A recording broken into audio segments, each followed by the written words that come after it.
Alan and I have been talking about this a lot. I think my tactic, well, I won't say my tactic. My approach is usually to give people tactics. I usually give people the fish. Alan teaches people how to fish. Because this is an awareness that I came into recently. I personally believe that fulfillment, not pleasure, but fulfillment, is proof that you're aligned with your highest self. What is your take on fulfillment? They are Kevin Palmieri and Alan Lazaros, the Hyper Conscious podcast crew. Been coaching them for years, mentoring them for years.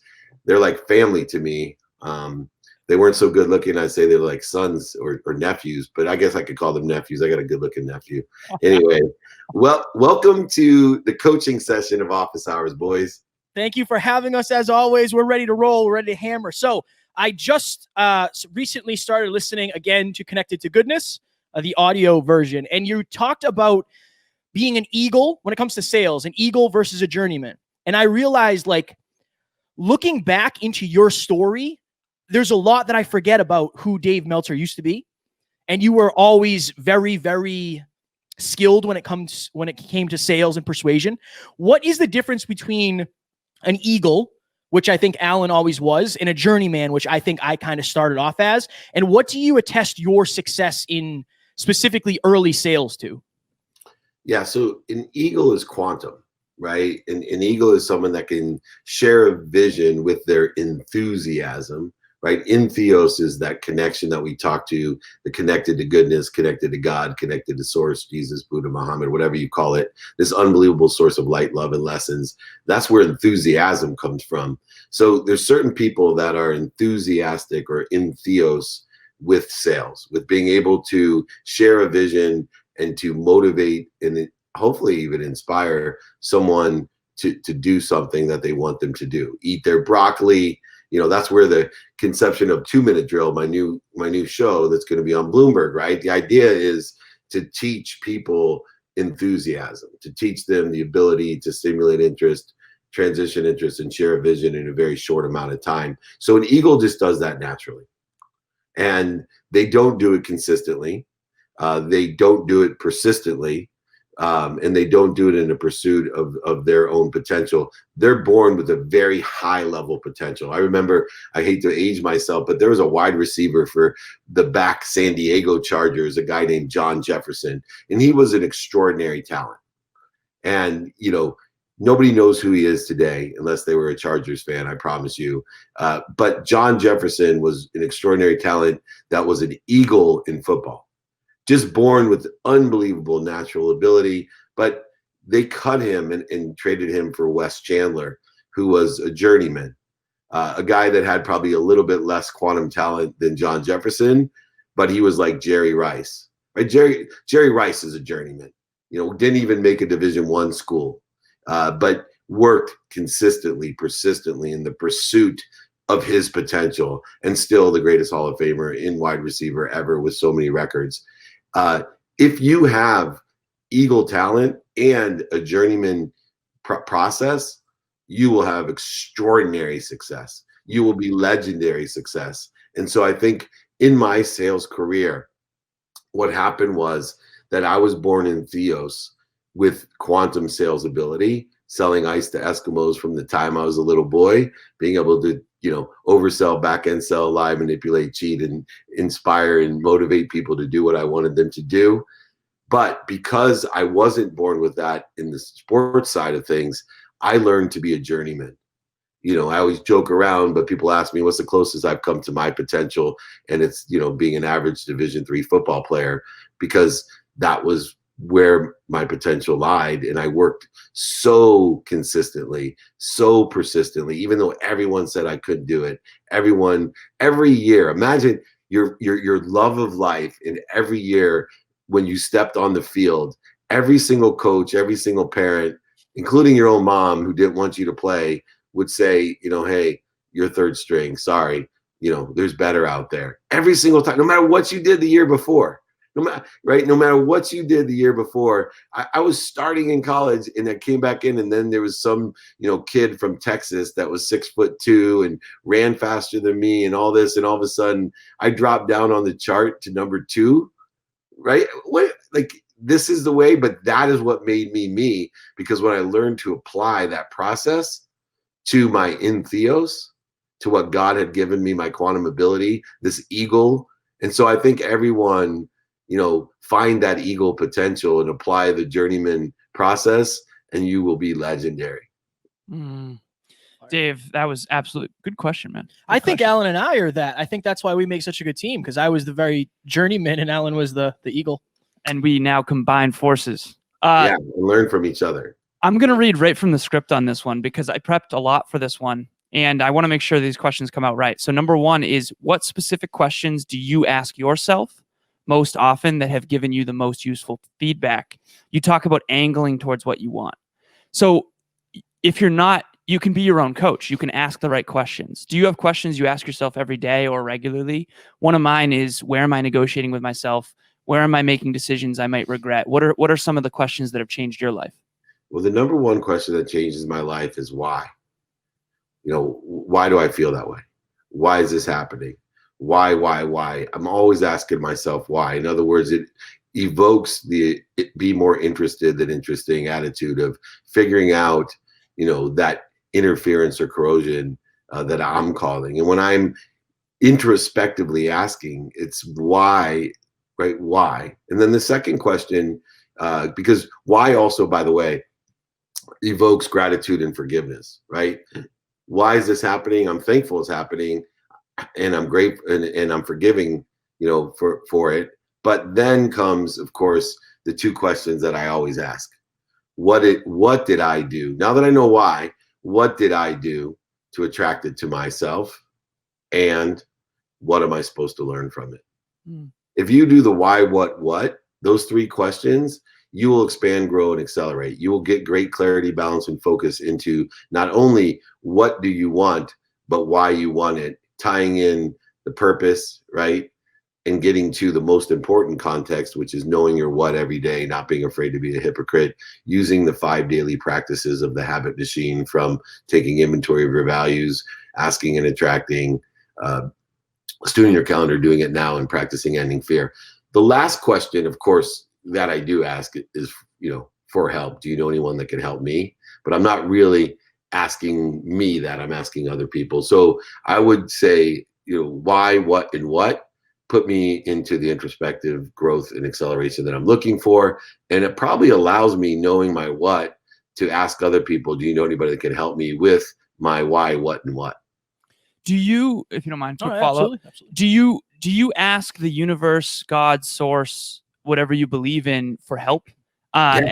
And yeah, okay. So, so I think it's really important, right? Before there was written word, there was, if you were here earlier, right, there was the spoken word. Speaking is a frequency, a vibration, and that vibration creates a void, a void. It creates a vacuum for you to fill. And the universe is expansive and all-knowing and all-being and abundant. So I ask all the time, but I ask for something as it's already done. So I don't ask, and I'm also, when I ask, grateful for it already, even though it hasn't appeared yet.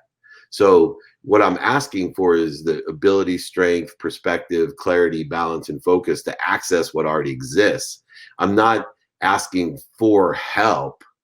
I'm asking to access, to clear the way, the path to what already exists. And a lot of times when I'm asking the universe, I'm following it up with, it's done, it's done, it's done, just to remind myself that it's already there. And I'm asking for assistance in accessing what's already there from a higher source.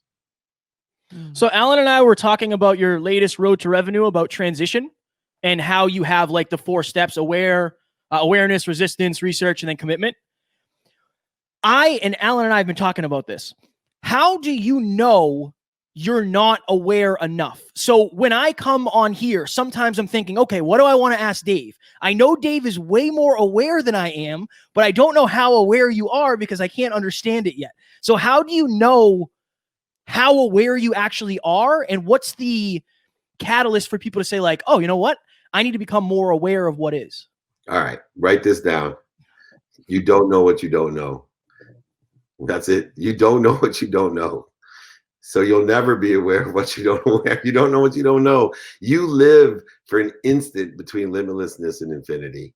And that's where radical humility is so important, as I keep it on my nightstand and on my screensaver, little notes around to remind myself about I don't know that I don't know. Imagine, just try to fathom, because I don't think we can, right? We can't even fathom the size of the audience and community that we live in and we have access to. But remember, there's billions of galaxies.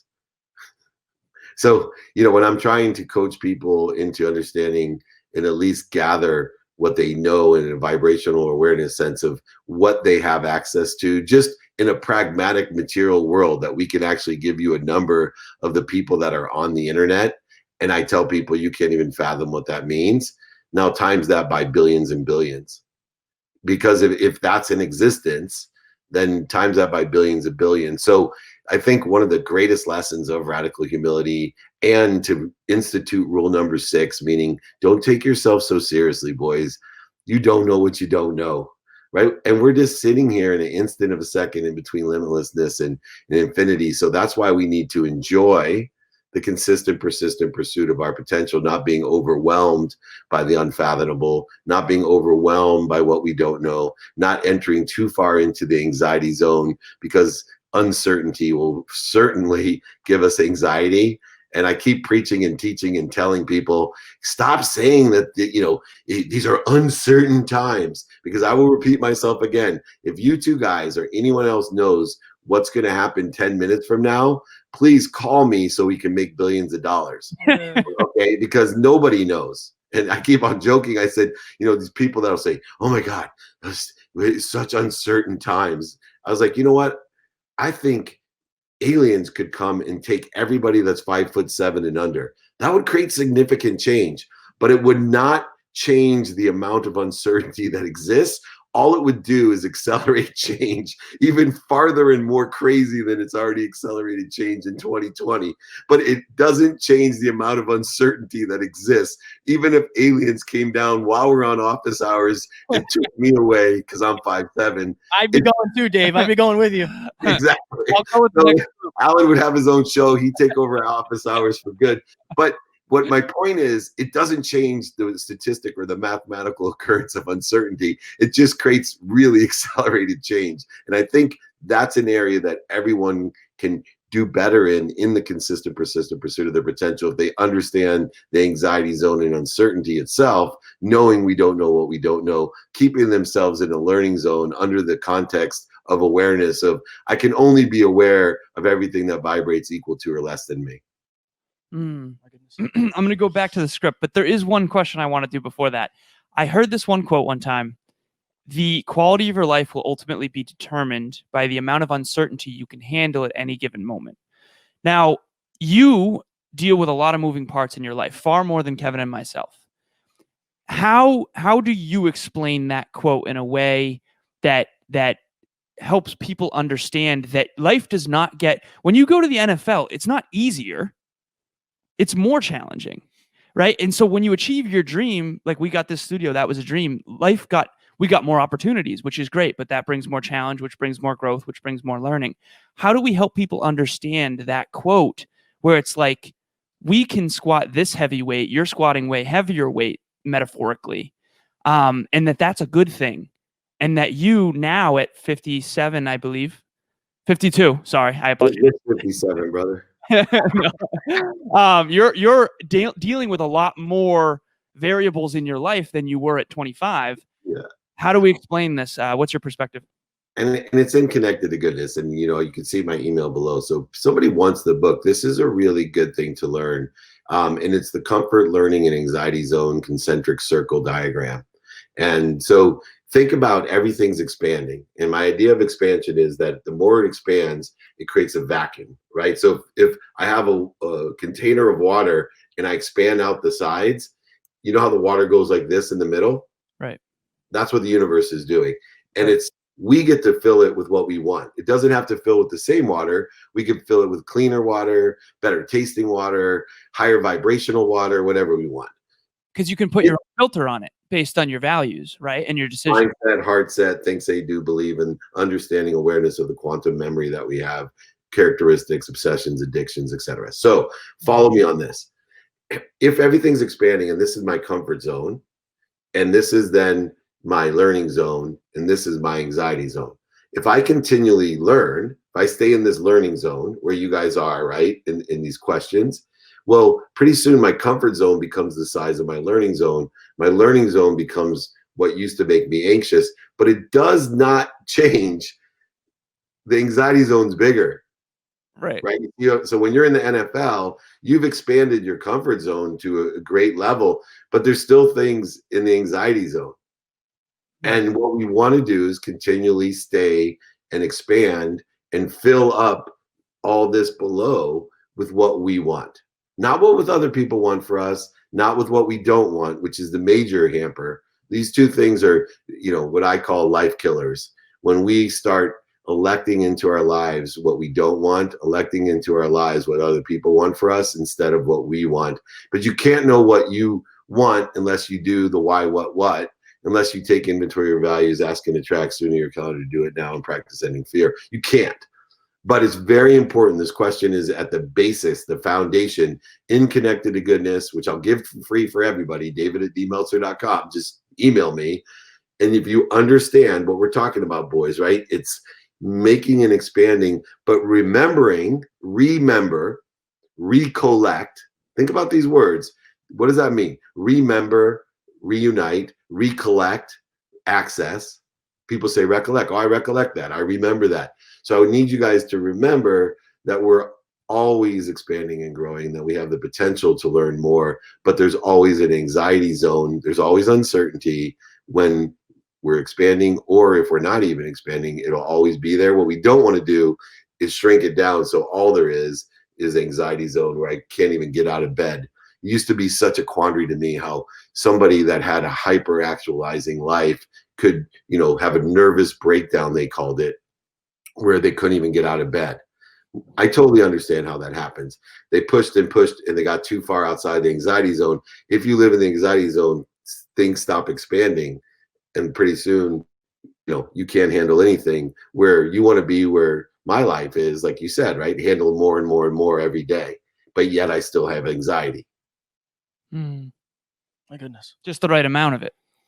Well, that's what our practice is, right? Making sure that I'm pushing that envelope, that line of stepping over into anxiety as much as I can, but not allowing me to stop expanding. So I step back into the learning zone, being stop, drop, and roll, being a ferocious Buddha, meditation, starting my day at the highest frequency, plateauing and growing, all the things that we've been talking about for years now between all three of us. So Dave, I don't know if we're up against it. I know we had till half past. Yeah, I worked out early, man. We got extra time today. Make sure we respect. So Alan and I have been talking about this a lot. I think my tactic, well, I won't say my tactic. My approach is usually to give people tactics. I usually give people the fish. Alan teaches people how to fish. From your perspective, which one of those is more, well, I know which one is more valuable, but why do so many people want the tactics versus the deeper understanding? Fire question. Because for me, that was, and I know you know this, I was very scarce when we started this coaching. It was like, Dave, I understand time is not real, but I'm broke now. And I remember you said it doesn't matter. And for me, it was that now I feel very good. I feel very certain. My level of uncertainty and the anxiety zone is way past. I'm very certain. I'm very comfortable now, very happy. And it's a lot because I was able to release the expectations of now. So you've definitely shifted that for me, but why is that? Why do I long for that so much? For the pragmatic tactics of how to do it? Yeah, I want to do it now. Because it gives us certainty, right? It gives us certainty when we attach our emotions to an outcome and we figure out tactically how we think we can get there. Remember the context of the overall vision of what hopefully I've empowered both of you with is one, especially, Kevin, be happy with where you are right now. Feel blessed that you're at the right place at the perfect time. Everyone that's listening, you are at the right place at the perfect time. What I want to teach you is how to efficiently, effectively, and with statistically success, with the lens of productivity, accessibility, and gratitude, angle to what you want, and to know the why, what, in order to know what you want. But even more importantly, give you the faith, the inspiration to know that you're going to end up somewhere better than that. To not just concern yourself with, as Kevin wants you to concern yourself with what just surrounds you now, but instead expand your understanding to what surrounds you now.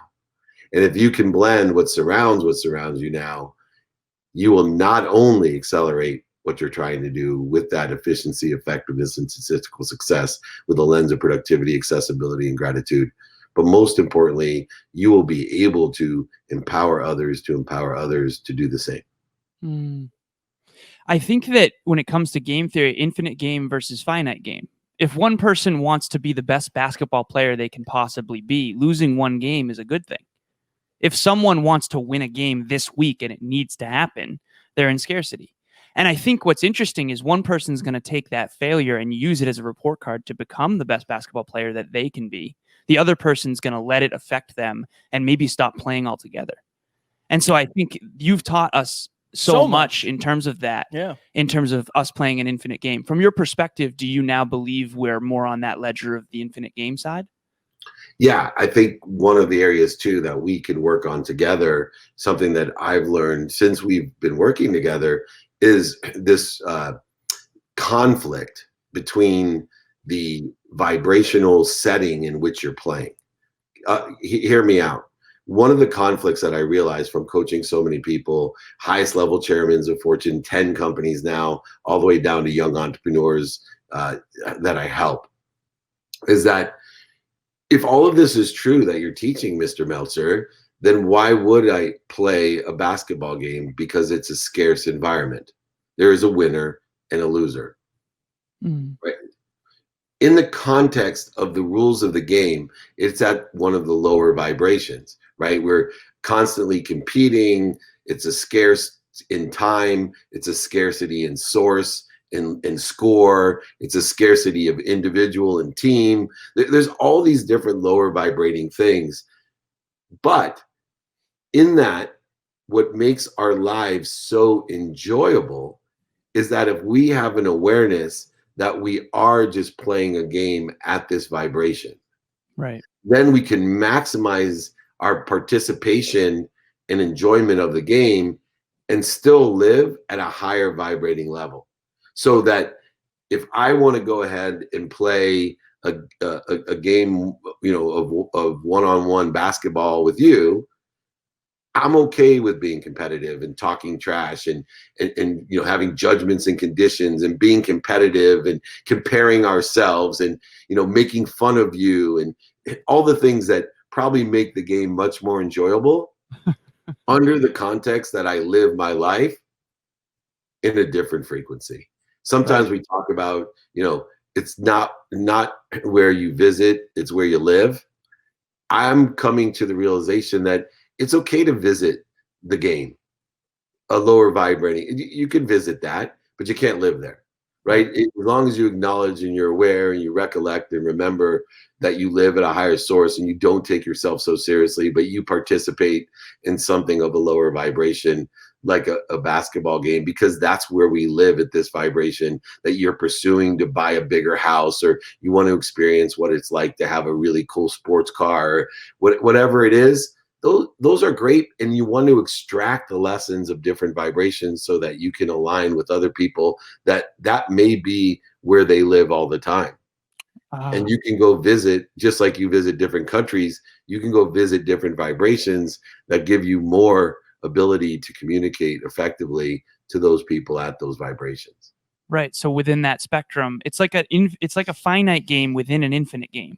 As long as you're aware that you're playing the finite game to be a tourist and not move in, just to learn what it's like there. So now you can take that as a tool in your tool belt. That is fire. You talked to us about Jerry Springer and who was this was a while ago. The Fat Joe or something like that. I don't remember, but Alan, you shared this with me recently. Somebody once told Alan, the people that you want to help so desperately, you're not willing to spend any time with. Right. And that's kind of a breakthrough of, like, I think where, when you're trying to achieve, you obviously want to spend time at the highest vibration possible, but there is a lesson to learn at every single vibration, as long as you take the lesson and you don't move in. So And that's you don't move in. Yeah, you that's the definitely key. don't move in. Right, exactly, right. And two, what did I do to attract this to myself? If you're not intentionally moving in, right, or visiting, so sometimes we, go the wrong direction and end up in a little town that we didn't expect to be in.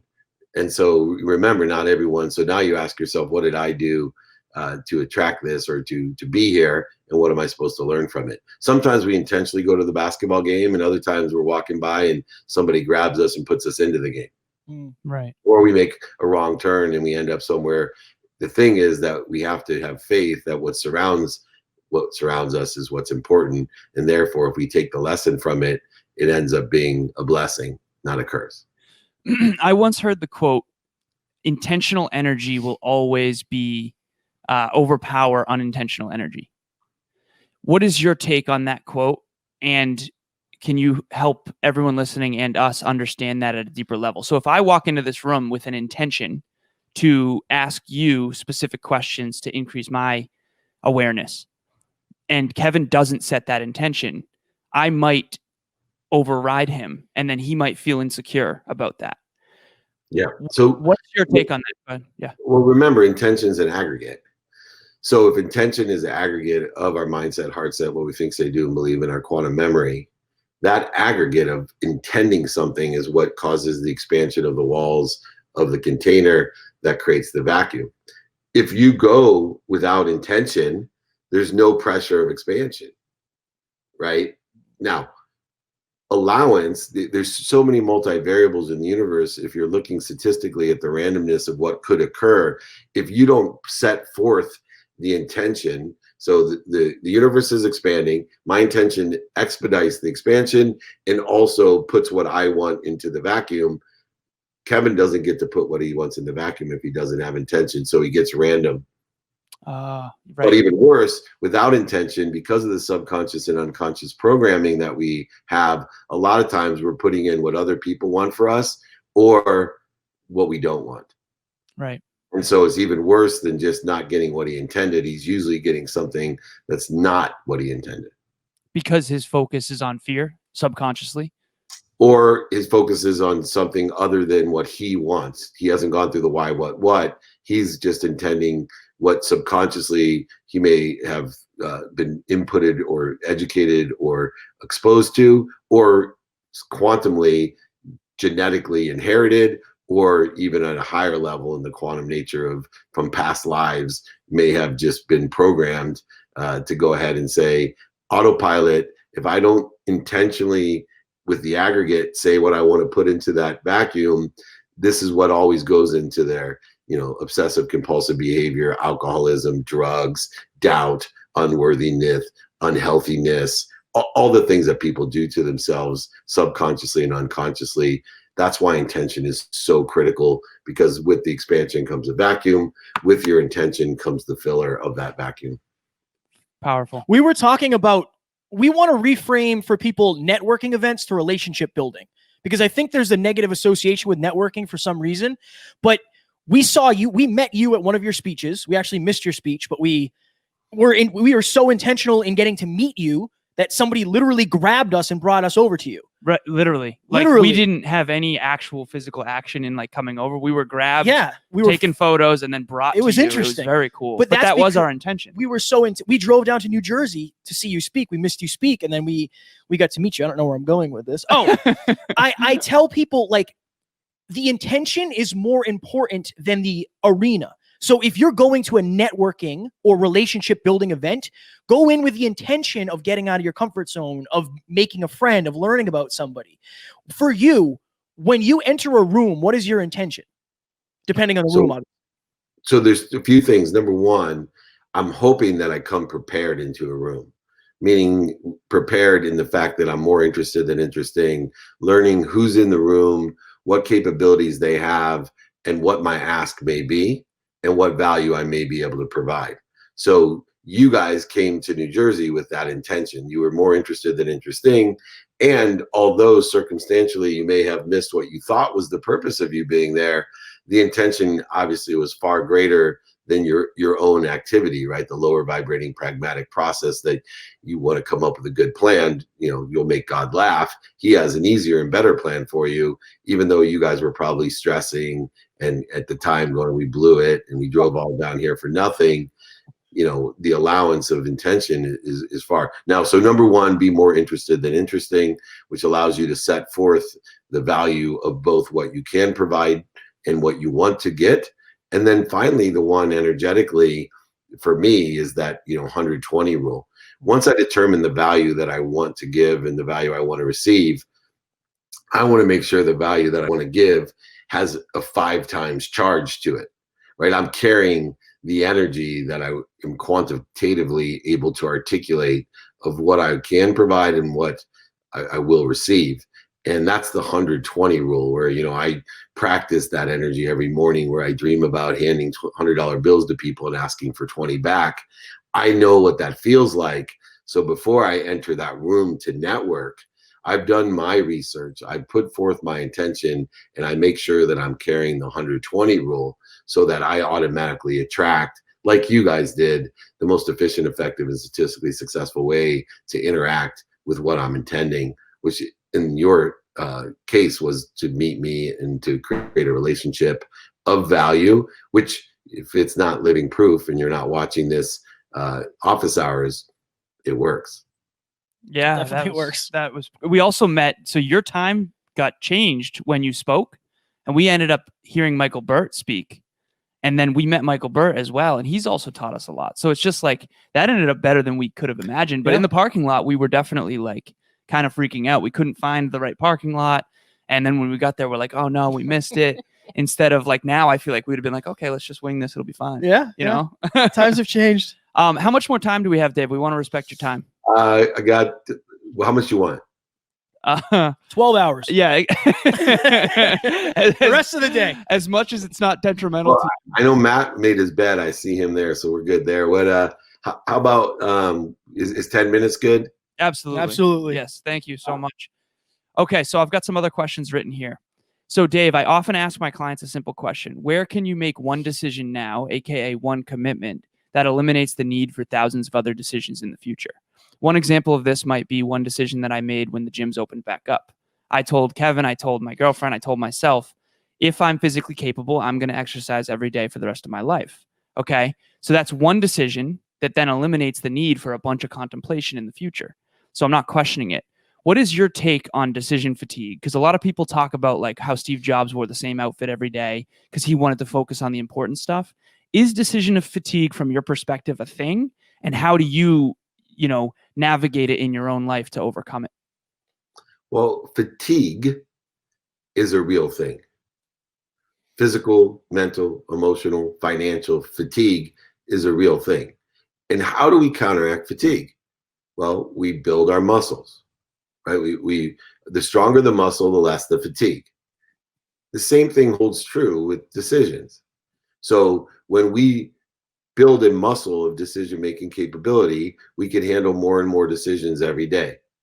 Now, I totally understand Einstein and Jobs wearing the same clothes every day. Utilizing the same clothes every day allows you. Now, for me, I have a different system that allows me to make an easier decision. So, because I believe that decision of what to wear is because you don't know when to make that decision, not that it's a difficult decision that should cause fatigue, especially for extraordinary minds like Einstein and Jobs. My strategy is that I believe in overlap. So if I'm spending time with my son and watching him playing, a video game to be with him or sharing some sort of circumstance, why not create an opportunity for him to help me pick out my clothes or pick out my clothes while I'm sitting there with him after I'm a student in my calendar during a period of research time, which when you look at my set schedule or my adaptable schedule, both have study time included in it as a non-negotiable. And that study time is like working out at the gym, right? What's my first and primary goal, non-negotiable? A minimum of an hour on my health. I have a minimum in my set schedule of about 3 hours a day of studying, right? Paying attention to, giving intention to the coincidences I want. What am I doing? I'm working out my decision-making capability. I'm working out my ability, knowing that I can only focus in on one thing at a time, on how quickly I can shift from one thing to another, and how firm and set I am on my values, which allow me to make decisions quickly, because I quickly can assess the personal experiential giving and receiving values and see how statistically aligned they are with what's going on. Therefore, it's work for me, just like a Kenyan marathon runner. It's less work for a Kenyan marathon runner to run a 4.5-minute mile than it would for me to run a 7.5-minute mile, because they're been working out, right? They're conditioned.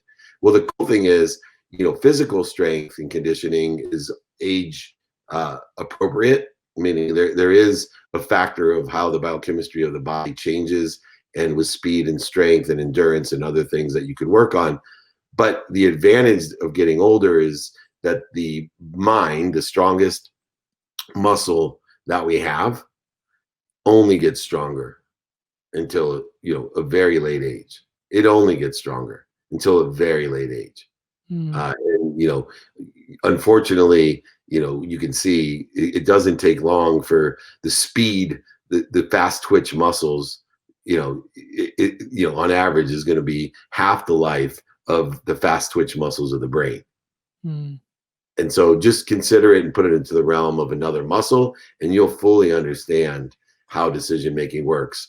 And you can easily get fatigued of anything if you're not appropriately warming up, conditioning, working out, and winding down. My goodness. It's fire. My goodness. You have tons of philosophies. Be more interested than interesting. You have so many different philosophies. What are your philosophies on relationships, specifically like intimate partnered relationships with loved ones? Oh, so I think it's on the feed chain. And I'm getting a lot of attention on this feed chain right now, and the questions and the people. So there's a feed chain in intimate relationships of, if it feeds you, feed it. If it doesn't feed you, let it fall away. And if it bleeds you, fire it. And I think that holds especially true in intimate relationships. The other rule of intimate relationships to me is look for the superpowers. I think one of the biggest travesties of having intimate relationships is we get a comfort level and take it for granted, the superpower that it did essentially that relationship. We start looking for what we don't want in that intimate relationship. We start looking for and taking the wrong perspective, like the trash, right? We start taking I got to do instead of I get to do. And finding the light, the love, and the lessons in the most important, most relative people in our lives. It's very easy when you've been around someone a long time to know the faults, the lessons they need to learn. And if we only focus in on and take the perspective that that's a shortage, a void, an obstacle, a corrosion, and an interference between our connection, you're just going to get more of the shortage, the void, the obstacle, the corrosion, and interference in your connection with that person. If you focus in on the superpowers and you find that, the shortages, voids, obstacles, and interference, in a switch of a mindset is something that you deem to be cute instead of annoying, it's amazing how your relationship changed. I went from, in my own relationship with my wife, finding certain things super cute and attractive to me, to super annoying and distractive, to back to cute and attractive. Right? I used to laugh at certain things, and then when I started taking them seriously and making them an interference, a void, a shortage in my relationship, I got more of it. And instead of, the simplest, I think my number one TikTok video was just simply, I've been married 23 years, and if I focus on my wife being a queen, I'm married to a queen. If I focus on her being an annoying B word, I get an annoying B word. Very true. Powerful, powerful, powerful. Dave, one thing I want to ask you is, how do you know when you're, so I've been telling my clients this because this is an awareness that I came into recently. I personally believe that fulfillment, not pleasure, but fulfillment is proof that you're aligned with your highest self. What is your take on fulfillment? And what I'm often asking myself is, where am I chasing pleasure at the expense of fulfillment? because maybe I choose this challenging thing that will fulfill me, that I won't regret it because I'm consistently pursuing my potential, versus this pleasure thing of eating these Oreos, which are delicious in the moment, but I'll regret later. So what's your take on fulfillment, and how can we use that to know when we're outside of integrity with our highest self? Fulfillment to me parallels happiness. Happiness is the enjoyment of the consistent, persistent pursuit of your potential. So if we're feeling unfulfilled, we're feeling unhappy. And so as a thermometer in my life, right, I'm not using my bank account or some other outcome in order to determine my happiness. I'm using the actual way that I feel, mentally, physically, spiritually, financially feel. And when those things are in pursuit, just like I make fun of my friend Chris Gardner for writing the book and living the life and doing the movie with Will Smith called The Pursuit of Happiness. I always said he screwed that up. He should have named it Happiness is the Pursuit. And, that pursuit of the expansion of the ability to feel fulfilled and happy, those are simultaneously and analogously the same thing. So for me, it is the enjoyment process.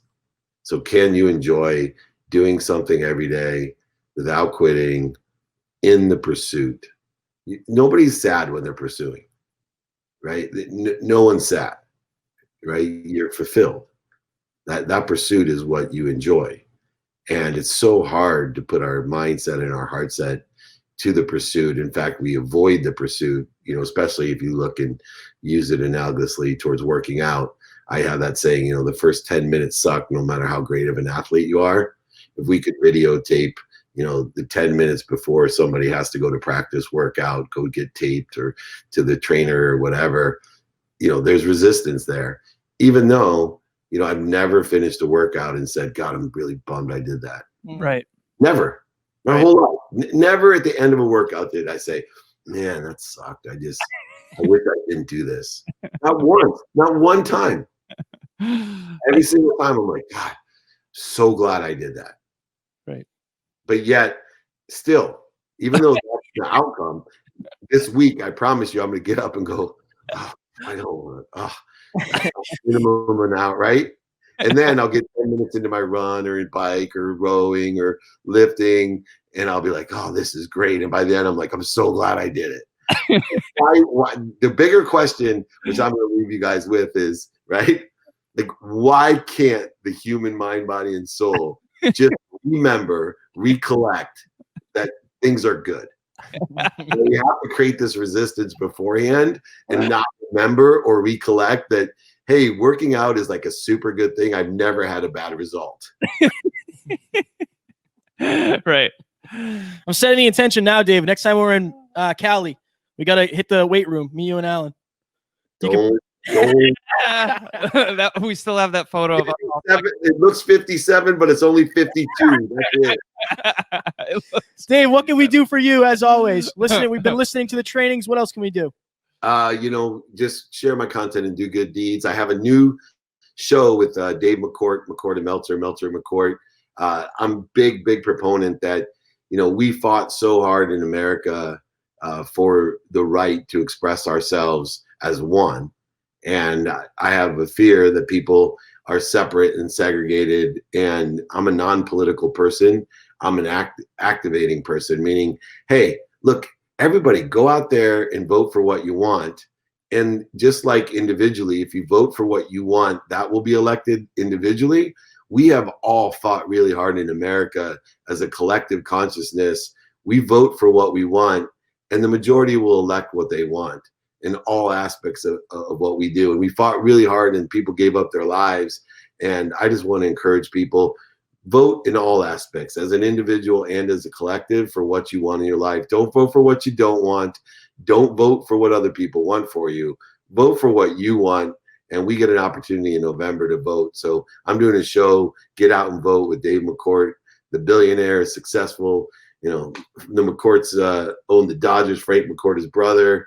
So we're out there, non-political, just trying to get people to express themselves in an individual and collective way to get out and vote. So get out and vote and tell people to get out and vote, okay? Will do. You got it. Thank you so much for the extra time, Dave. Appreciate it. Awesome, guys. Thank you so much.